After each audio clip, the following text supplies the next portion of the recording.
Hierdie boodskap na toe gebring deur Skatte in die Hemel. Gaan sluit graag by ons Facebookgroep aan vandag. Vandag se skriflesing kom uit Psalm 37 vers 4. Vind jou vreugde in die Here en hy sal jou gee wat jou hart begeer. Vandag se boodskap is getiteld Ware Geluk. 'n Baie mooi welgeklede vrou met dierjuwele het haar sielkundige eendag besoek. Sy het hom vertel dat sy uiters ongelukkig is met haar lewe. Sy het leeg en doelloos gevoel.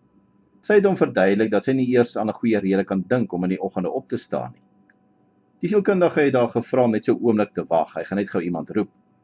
Hy het weer teruggekom met die kantoor skoonmaker. Hy sê toe vir die ryk vrou, hierdie is Mary, sy maak ons kantore skoon.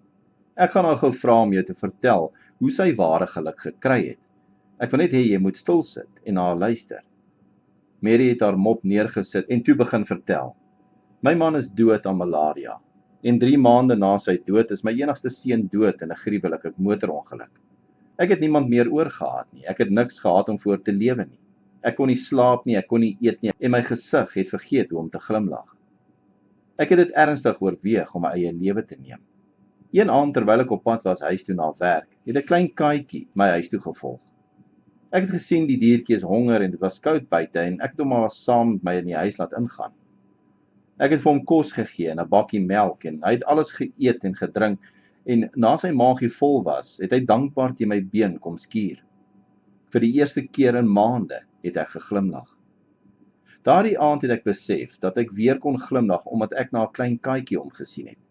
Miskien moet ek probeer om vir ander mense ook gunste te doen. Die volgende dag het ek koekies gebak. Ek het oorgestap na die bure toe, want ek het gehoor die buurvrou was siek in die bed. Elke dag het ek 'n goeie daad vir ander mense gedoen en dit het my gelukkig gemaak om te sien hulle waardeer dit en dat my klein daad van goedheid hulle ook gelukkig maak.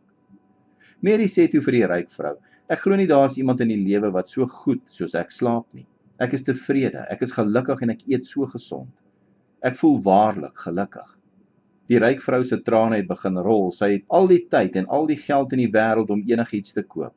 Maar sy het die dinge verloor wat nie deur geld gekoop kan word nie. Die skoonheid van die lewe kom nie deur dit wat ons met geld kan koop nie. Dit kom deur die vreugde wat ons verskaf aan ander mense, wat ons nooit sal kan terugbetaal vir dit wat ons vir hulle beteken nie. Kyk om jou rond. Al wat nodig is net 'n ou drukkie vir iemand wat 'n moeilike dag beleef het. Dis soms net 'n tissue vir iemand wie se trane rol. Dis soms net 'n woordjie van bemoediging aan iemand wat se las baie swaar geword het. Dis soms net 'n bakkie sop vir een wat siek is. Dis ook net 'n telefoonoproep om te sê jy's in my gedagtes en in my gebede. Hoe meer ons gee, hoe meer sal die Here ons wys waar ons vir hom diensbaar kan wees. Kom ons bid saam.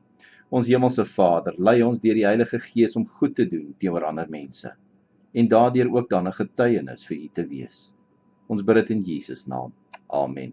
As jy soortgelyke boodskappe wil ontvang maandag tot Vrydag, sluit aan by ons WhatsApp broadcast groep. Stuur net jou nommer na 072 581 2973.